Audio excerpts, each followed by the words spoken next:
Hello and good morning to all of you. I welcome you to this video on big data analytics. In today's video, I'm going to discuss about the Hadoop cluster deployment modes. Basically, there are three cluster deployment modes in Hadoop. Number one, the standalone mode. Number two, the pseudo-distributed mode. And number three, the fully distributed mode. I'll discuss each one of these modes with you now. The first one is the standard mode, or which is also known as the local mode.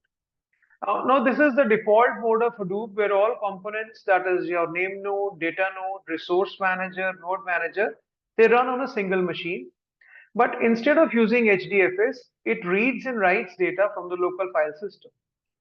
Now, where it is used for development, debugging, and learning purposes. Okay, and it is ideal for small scale testing without cluster configuration overhead. That means you don't have to first set up the entire cluster to learn and to debug. You can just test a few things on a single machine and on a local file system.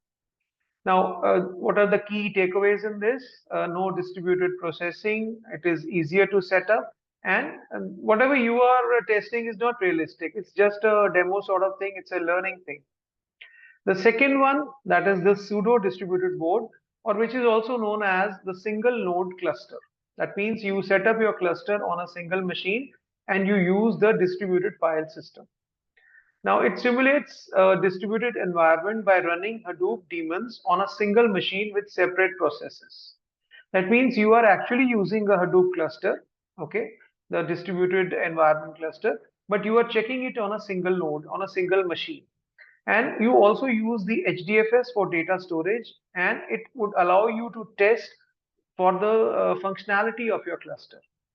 It is used for testing and development before actually, we deploy it to a full cluster. And it is useful for running small jobs and understanding cluster operations. So you can work with small data sets while you are running your pseudo-distributed modes.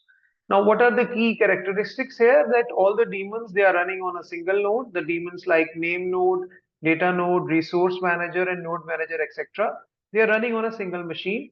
And you require certain basic configuration with the files that you need to set up in configuration are core site.xml, HDFS site.xml, and so on. Okay. And resource contention might be an issue due to a single machine. So you might not be able to check, with bigger data sets, but you can just check the functionality of a cluster. Now, I'll be discussing these files in some detail in this video itself, that is the core site and the HDFS site.xml files. Now, when we talk of a fully distributed board or a multi-node cluster, so obviously in this, the Hadoop is deployed across multiple nodes in a cluster. There is distributed processing and the storage is across different machines instead of a single machine. And it provides you with high availability, scalability, and fault tolerance. By fault tolerance, we mean that if a few machines in the cluster go out of order, you always have other machines with the data to support you. And it is actually suitable for production environments handling huge data sets. And it is ideal for organizations or enterprises which require parallel processing and distributed storage. Now, what are the key characteristics of a fully distributed Hadoop cluster?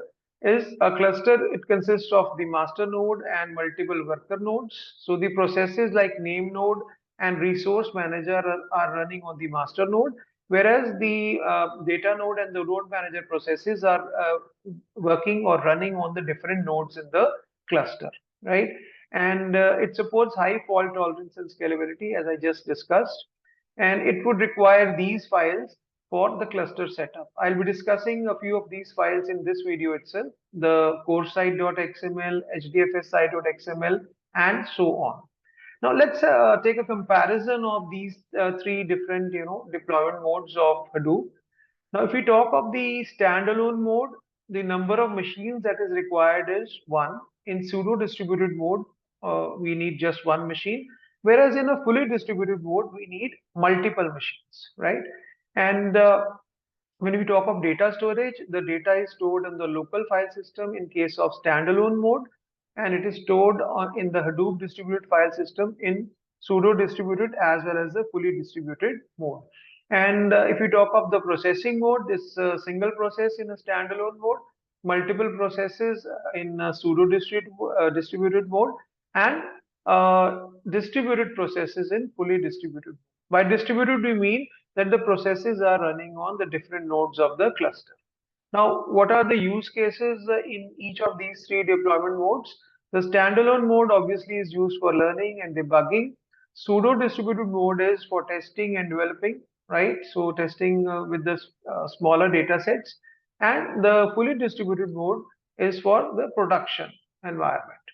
So if we talk of fault tolerance, there is no fault tolerance in standalone mode, minimal in case of pseudo-distributed mode, and fault tolerance is very high in case of fully distributed mode because there are hundreds and thousands of machines or nodes which are there to support the operations.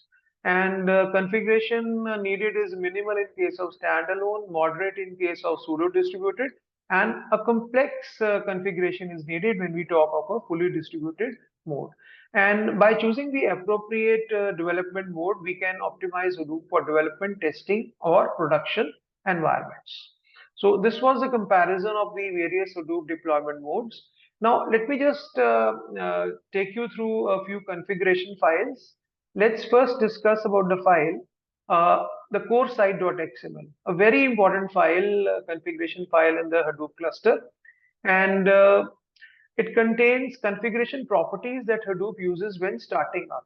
So, like whenever Hadoop starts, the processes, the daemons start, this file is taken into consideration. So, if you make any changes in this file, okay, you need to restart your cluster for those changes to take place, right? And obviously, there are certain settings here, certain properties need to be set, okay. One important property is that you can set up the port number for your name node, where your name node is running, okay. And similarly for the various clusters setting, the file settings, the block size settings, you can use this hdfs site.xml file, okay. And here you can specify your default replication factor. Okay, in case of a single node cluster, we set it to 1 because there is a single machine. And by default, the replication factor in the fully distributed mode is 3, which can be increased or decreased as per requirement. Then there is a block size setting, the property, and this property name is dfs.block.size, and its value is in bytes. So for our working on a single node cluster, I've set up a block size of 1 MB, whereas in actuality, the block size varies from 128 MB to 256 MB on an actual cluster, right? And similarly, we can set up the locations for our name node and the data node file entries in this file hdfs site.xml. And now I'll show you a single node Hadoop cluster. Okay, I've set it up on my computer. So this is a pseudo distributed mode or a single node Hadoop cluster. So once I start the terminal, okay, I can start the distributed file systems daemons or services with this command. And this will start the name nodes and the data nodes and the secondary name node daemons on my single node cluster. So all these daemons are running on this single machine. Okay, and this is used for development and testing with small data sets so that it can be later on used on an actual cluster. So the name nodes, data nodes, and the secondary name nodes are starting. Similarly, the yarn processes or the yarn daemons can also be set up by using the command start-yarn.sh, right? This will start the resource manager and the node manager daemons. So once you've started these daemons, then you are sure that you can work with your single node Hadoop cluster.